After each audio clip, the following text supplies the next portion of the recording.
Guardians, what's going on, guys? Your boy Sly here is still a little under the weather, but nonetheless, news doesn't stop just because I'm sick. So, let's check out the latest Destiny 2 news. Now, if you guys watched my latest news video yesterday, you'll know that IGN has a month-long exclusive look, IGN First, and that's a ton of Destiny 2 features. It kicked off today with a look at the new social space called The Farm. If you guys want to check that out in its entirety, the link is, of course, in the description box below. While it wasn't too spoilery, some cool details have emerged from the first look. Now, I can't show the entire video front to back because of copyright issues, but I can do small snippets enough to get the point across. So, as we start out, it doesn't look that big, really, guys. I mean, the tower wasn't all that big to begin with, but it was a decent-sized space. And, of course, the reef, well, that was about half the size, the Iron Temple somewhere in the middle. But for a main hub in the sequel, it looks rather small, to be honest. Now, this isn't everything, of course, as I'm sure you'll go inside some of these buildings and, of course, behind them, in the forest, etc. But this is the main area right here in the middle.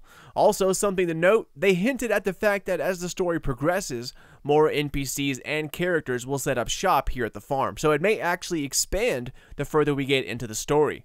We see a first look at our new Postmaster as well, whose name is Darby5530, so I'm guessing our old tower Postmaster didn't quite make it when the Cabal hit.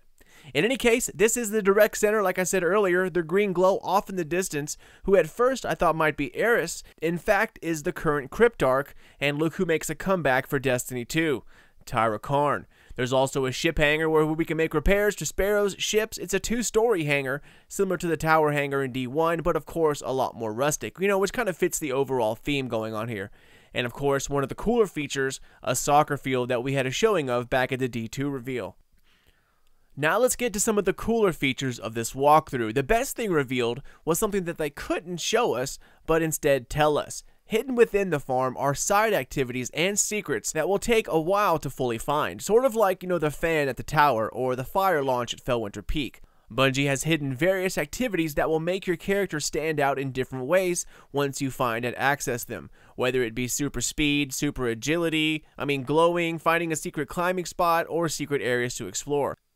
Bungie said that they wanted there to be more activities for your fire team to do to not make the social space such a boring area as it has been before. You're always waiting on that one fire team member who takes like an hour to get ready. So hidden throughout the farm will be cool ways to spend your time. Now, I actually think some of the glitches in the tower that still aren't fixed to this day, by the way, were actually left intentionally as to give players something to do.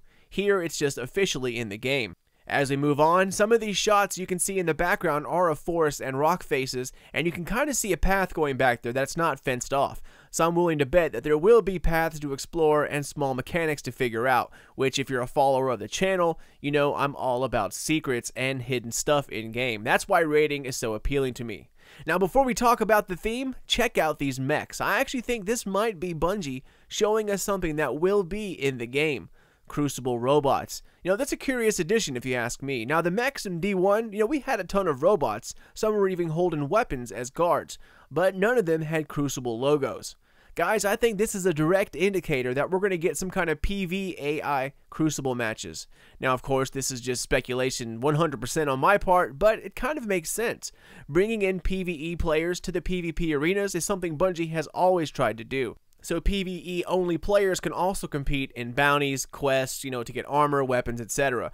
They're opening up PvE for everyone, so I can totally see a PvAI as a legitimate game type to bring in more Crucible players. Hence the reason why these robots are having to be fixed, because Guardians keep breaking them down. Or perhaps this is where PvPvE will make an appearance. Who knows, but it is a tantalizing clue. Also, you can see the past 3 years of Bungie's social space kind of culminating into this one. Back in Rise of Iron, you had the Plague Lands standing out when you looked from top of Fellwinter Peak. Now here, you can see the European Dead Zone when standing at the farm, but in much more detail. And as my clan and I think, the raid's definitely going to be held inside the Traveler Shard. Once again, time will tell. And also, like I said earlier, these new activities have evolved from glitches in the tower. The soccer ball, the glowing eye at the reef, the fire launch, all of these hidden activities have been added as an evolution to the game. And guys, I am absolutely all for it. I love finding secrets. I also like finding more interactivity, such as a ship coming in and actually picking up these soldiers or dropping them off. Stuff like that really sets a tone in the game, and it makes you feel more a part of it. D2 has a much more militaristic look to it. We're starting over. We have these wooden shacks housing our most precious resources.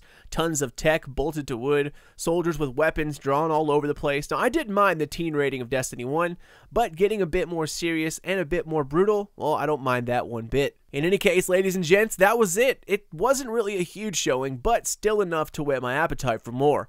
I hope this is the kind of thing we can look forward to in the open world as well. Lots of hidden secrets, activities, and mysterious side quests that we can find and participate in simply by stumbling onto it. Hopefully a few of them will be level locked so the community doesn't devour it all in just the first few days. In any case, that is it, guys. I am out of here, and as always, thank you guys for watching. Again, check out the link down below to see the full video, and if you want to see the latest D2 news or my most recent content, follow me on Twitter or Facebook, Sly Nation or Sly Nation Gaming. Keep an eye out for more videos coming out here very, very soon, but until next time, Guardians, this is your boy Sly, and I'll catch you all later.